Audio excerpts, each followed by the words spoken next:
Hi hello నమస్తే this is Priyanka welcome back to Priya's home creations. ఈరోజు మనం పన్నీర్ పిజ్జా పాకెట్స్ ఎలా ప్రిపేర్ చేయాలో చూద్దాము. ముందుగా ఒక మిక్సింగ్ బౌల్ తీసుకొని అందులో ఒక కప్ వీట్ ఫ్లోర్, ఒక కప్ మైదా, కొంచెం సాల్ట్, అలాగే బేకింగ్ సోడా, ఒకసారి దాన్ని మొత్తం మనం మిక్స్ చేసుకుందాము. ఇక్కడ మనం వచ్చేసి వాటర్ని యాడ్ చేసుకొని మనము చపాతీ పిండి ఏ విధంగా కలుపుకుంటామో అదే విధంగా మనం ఇక్కడ ప్రిపేర్ చేసుకుంటాం అన్నమాట. పిండి వచ్చేసి మరీ గట్టిగా ఉండకూడదండి, అలా అని మరి మెత్తగా ఉండకుండా మనం మీడియంలో దీన్ని కలిపేసుకుందాము. ఇక్కడ నేను బేకింగ్ సోడా యాడ్ చేశాను కదండి, మీ దగ్గర ఒకవేళ బేకింగ్ సోడా లేకపోతే బేకింగ్ పౌడర్నైనా యాడ్ చేసుకోవచ్చు. బట్ ఎక్కువ యాడ్ చేయకూడదు, జస్ట్ ఒక చిటికెడు యాడ్ చేసినామంటే మనకు సరిపోతుంది. దాన్ని మనం అలా మొత్తం వాటర్ యాడ్ చేసుకుంటూ బాగా మిక్స్ చేసేసుకుందాము. అలా మొత్తం మనం మిక్స్ చేసేసుకున్నాక ముద్దగా అయిన తర్వాత మనం ఇక్కడ ఆయిల్ని స్ప్రెడ్ చేస్తున్నాను. నేను లోపల పిండి కలిపేటప్పుడు ఆయిల్ని యాడ్ చేయలేదండి, అందుకోసం అని చెప్పి నేను పైన ఆయిల్ని యాడ్ చేసి స్ప్రెడ్ చేసేసి 10 minutes పక్కకు పెట్టేస్తున్నాను. ఇంకో మిక్సింగ్ బౌల్ తీసుకొని అందులో capsicum, sweet corn, onions, paneer, garlic, చీజ్గా నేను ఇక్కడ గ్రేట్ చేసి తీసుకున్నానండి. నేను వచ్చేసి ఇక్కడ నార్మల్ చీజే తీసుకున్నాను. కావాలనుకుంటే ఇక్కడ చెడర్ చీజ్ కానీ మొజరెల్లా చీజ్ని కానీ యాడ్ చేసుకోవచ్చు అనమాట. అలాగే black pepper, oregano, red chilli flakes, garlic powder, అలాగే సాల్ట్ వచ్చేసి మన టేస్ట్కి సరిపడా యాడ్ చేసుకోవచ్చు. అందులో నేను టొమాటో కెచప్ని కానీ యాడ్ చేస్తున్నాను. నేను ఇక్కడ గార్లిక్ తీసుకున్నాను, అదేవిధంగా గార్లిక్ పౌడర్ని కానీ యాడ్ చేశానండి. మనం ఇందులో ఏదో ఒకటి తీసుకున్నా కానీ సరిపోతుంది, బట్ నేను ఇక్కడ వచ్చేసి 2 తీసుకున్నాను. అదేవిధంగా నేను ఇక్కడ వెజిటేబుల్స్ని సన్నగా కట్ చేసి యాడ్ చేసినానండి. ఇక్కడ నేను తీసుకున్నది ఓన్లీ క్యాప్సికమే కదా, మీరు ఇంకా కావాలనుకుంటే క్యారెట్, గ్రీన్ పీస్, అలాగే ఫ్రెంచ్ బీన్స్, అలా వెజిటేబుల్స్ని మనం ఇంకా యాడ్ చేసుకోవచ్చు. నేను వచ్చేసి ఇక్కడ ఓన్లీ క్యాప్సికమ్నే యాడ్ చేశాను. బట్ ఇవి వచ్చేసి చాలా చిన్నగా మనం కట్ చేసుకొని తీసుకున్నామంటే మనకు లోపల స్టఫింగ్ చేయడానికి చాలా ఈజీగా వస్తుందన్నమాట. అలాగే పన్నీర్ని కానీ మనం బాగా గ్రేట్ చేసి యాడ్ చేసుకున్నాము. ఇక్కడ వచ్చేసి నేను గ్రీన్ చిల్లీస్ కానీ రెడ్ చిల్లీ పౌడర్ కానీ యాడ్ చేయలేదు. మీకు ఇంకా స్పైసీగా కావాలి అనుకుంటే ఆ రెండింటిని కానీ మనం యాడ్ చేసుకోవచ్చు. నేను ఓన్లీ ఆర్గానో అలాగే పెప్పర్ని, రెడ్ చిల్లీ ఫ్లేక్స్ని మాత్రమే యాడ్ చేశాను. మనకు ఆ స్పైసీనెస్ సరిపోదు అనుకుంటే మనం ఇంకా ఎక్స్ట్రాగా రెడ్ చిల్లీ పౌడర్ని కానీ యాడ్ చేసుకోవచ్చు. సో ఇప్పుడు దీన్ని మనం ఒక పక్కకు పెట్టేసి మనం ముందుగా కలుపుకున్న ఆ చపాతీ పిండిని ఒకసారి మళ్ళీ బాగా మిక్స్ చేసేసుకుందాము. చూసారు కదా, మనం బేకింగ్ సోడా యాడ్ చేయడం వల్ల మనకు లైట్గా కొంచెం ఉబ్బుతుందన్నమాట.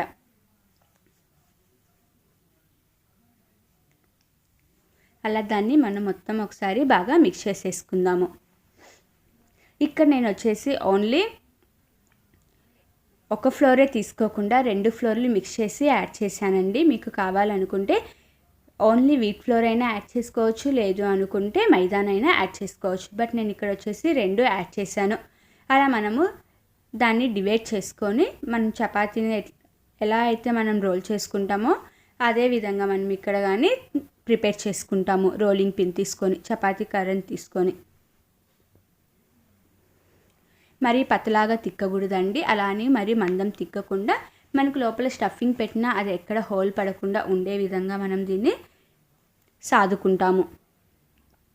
చూసాం కదా, మనం ఓన్లీ మైదాని తీసుకున్నామంటే మనకు మంచిగా గోల్డెన్ కలర్లోకి అలాగే క్రిస్పీగా వస్తుంది. అలా అని చెప్పి ఓన్లీ వీట్ ఫ్లోర్ తీసుకున్నామంటే మరీ క్రిస్పీగా రాదు, అలా అని చెప్పి మరీ మెత్తగా రాదు అండి. కలర్ అనేది కానీ మనకు కొంచెం డల్గానే వస్తుందన్నమాట. అందుకోసం నేను ఇక్కడ 2 మిక్స్ చేసి యాడ్ చేసుకున్నాను. అలా మనం మొత్తం దాన్ని బాగా పెద్దగా చేసేసుకుందాము. ఇక్కడ మనం పిజ్జా పాకెట్స్ వచ్చేసి స్క్వేర్గా కానీ రెక్టాంగిల్గా కానీ మన దగ్గర ఏ మోల్స్ అన్న డిఫరెంట్ మోల్స్ ఉన్నా కానీ దాంతో మనం చేసుకోవచ్చు. ఇక్కడ డిఫరెంట్ షేప్స్లో కానీ ఇవి ప్రిపేర్ చేసుకోవచ్చు అనమాట. సో చూసారు కదా, అలా మనం ఒక్కసారి ఆ పైన ఉన్న ఆ పిండిని మొత్తం ఒకసారి రిమూవ్ చేసేసుకుందాము. అలా రిమూవ్ చేసుకున్నాక నా దగ్గర ఉన్న ఇంప్రెషన్స్ తోటి నేను ఇక్కడ వీటిని ప్రిపేర్ చేస్తున్నానండి. నా దగ్గర హార్ట్ షేప్లో ఉంది. అలాగే మన సైజు కానీ మన ఇష్టం, ఏ సైజులో కావాలనుకుంటే ఆ సైజులో చేసుకోవచ్చు. అలా నేను 4 పీసెస్ నేను ఇక్కడ తీసుకుంటున్నాను.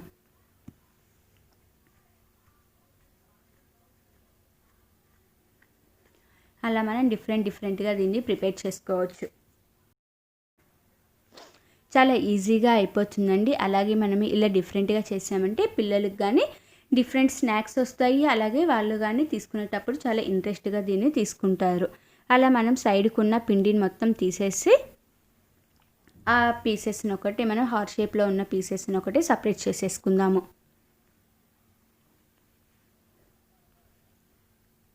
చూసారు కదా, మనం తీసుకునేటప్పుడు కానీ సైజ్ వచ్చేసి స్టఫింగ్ లోపల సరిపోయేలాగా తీసుకోవాలి. మరి చిన్నగా తీసుకున్నామంటే స్టఫింగ్ వచ్చేసి చాలా కొంచెమే పడుతుందన్నమాట. సో అందుకోసం మనం కొంచెం పెద్దగా తీసుకున్నామంటే స్టఫింగ్ పెట్టడానికి ఈజీగా ఉంటుంది. అలాగే మనకు క్లోజ్ చేసి పెట్టుకోవడానికి కానీ చాలా ఈజీగా ఉంటుంది. అలా నేను ఫస్ట్ ఒక హార్ట్ షేప్ది తీసుకొని దానిపైన నేను ముందుగా ప్రిపేర్ చేసి పెట్టుకున్న స్టఫింగ్ని దానిపైన పెట్టేస్తున్నాను. అలా మనకు సైడ్స్లో పడకుండా మిడిల్గా వచ్చేలాగా మనం ఇది పెట్టుకోవాలండి. అలా మొత్తం మనం మిడిల్కి వచ్చేలాగా పెట్టేసుకుందాము. మరి ఎక్కువ పెట్టుకోవాలని కానీ ఏం లేదు, మనకు ఎక్కడ హోల్ పడకుండా వచ్చేలాగా దీన్ని మనం పెట్టుకొని దాన్ని మిడిల్కి వచ్చేలాగా దాన్ని అరేంజ్ చేసేసుకుందాము. సో చూసారు కదా, అలా మొత్తం మనం పెట్టేసుకున్నాక ఇంకో స్లైస్ని తీసుకొని దాని మీద కవర్ చేసేసుకుందాము.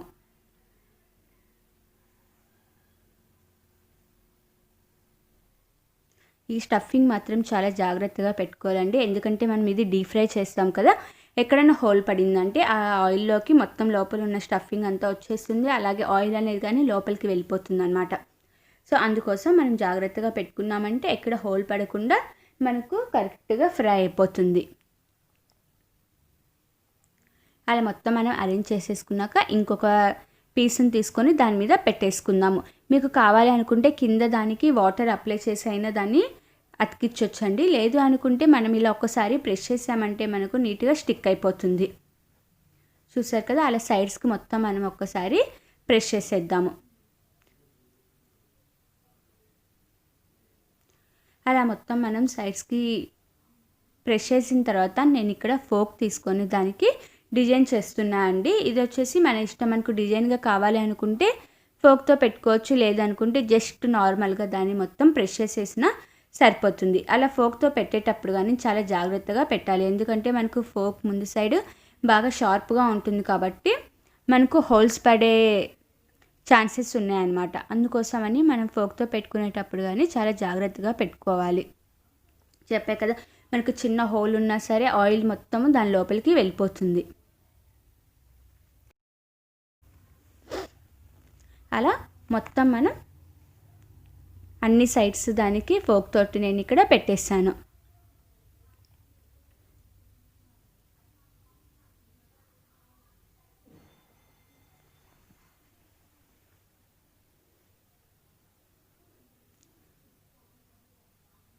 ఇప్పుడు మనం కొంచెం కింద ప్రెస్ చేసాం కాబట్టి లైట్గా అతుక్కుంటుంది, దాన్ని నిదానంగా తీసేసుకుందాం. అదేవిధంగా నేను ఇక్కడ రెండోది కానీ సేమ్ ప్రాసెస్లో ప్రిపేర్ చేస్తున్నానండి. చూసారు కదా, మనకు మంచిగా హార్ట్ షేప్లో వచ్చేసింది. సేమ్ అదే ప్రాసెస్లో నేను రెండో దాన్ని కానీ నేను ఇక్కడ మీకు ప్రిపేర్ చేసి చూపిస్తున్నాను. ఇవి ఎక్కువ వరకు వచ్చేసి మనకు స్క్వేర్గా కానీ రెక్టాంగులర్గా కానీ ఉంటూ ఉంటాయి పిజ్జా పాకెట్స్. అలా మనకు డిఫరెంట్ షేప్స్ కావాలి అనుకుంటే మనం డిఫరెంట్గా ట్రై చేసుకోవచ్చు వీటిని. సో నేను ముందుగానే ఆయిల్ని వేసుకొని డీప్ ఫ్రైకి వేడి చేసుకొని రెడీగా పెట్టుకున్నాను. ఇప్పుడు నేను అందులోకి మనం ప్రిపేర్ చేసుకున్న ఆ పిజ్జా పాకెట్స్ని వేస్తున్నాను. మనకు 2 సైడ్స్ బాగా గోల్డెన్ కలర్ వచ్చేంత వరకు మనం వీటిని ఫ్రై చేసుకోవాలి. చెప్పే కదా, మనకు వీట్ ఫ్లోర్ని కానీ యాడ్ చేయడం వల్ల మనకు మరీ కలర్ఫుల్గా ఏమీ రాదు. ఓన్లీ మైదా యాడ్ చేసామంటే చాలా కలర్ఫుల్గా వస్తుందన్నమాట.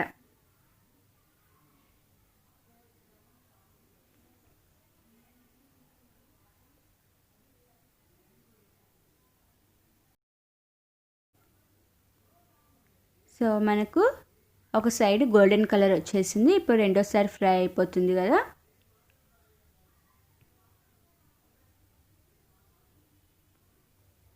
అది కానీ మనకు గోల్డెన్ కలర్ అనేది వచ్చేసింది.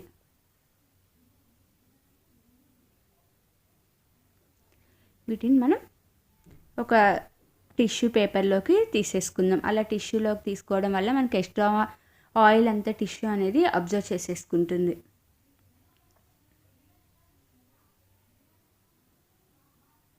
సో ఫైనల్గా మనకు పిజ్జా పాకెట్స్ అనేది రెడీ అయిపోయాయి.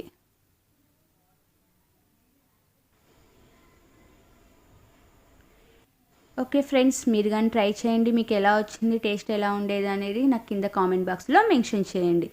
మర్చిపోవద్దండి. Thank you for watching. Thanks for watching my video friends. Like చేయండి, కామెంట్ చేయండి, అలాగే షేర్ చేయండి, సబ్స్క్రైబ్ చేయండి. పక్కనే బెల్ ఐకాన్ ఉంటుంది, అది క్లిక్ చేశారంటే నేను చేసే ప్రతి వీడియో మీకు వచ్చేస్తుంది.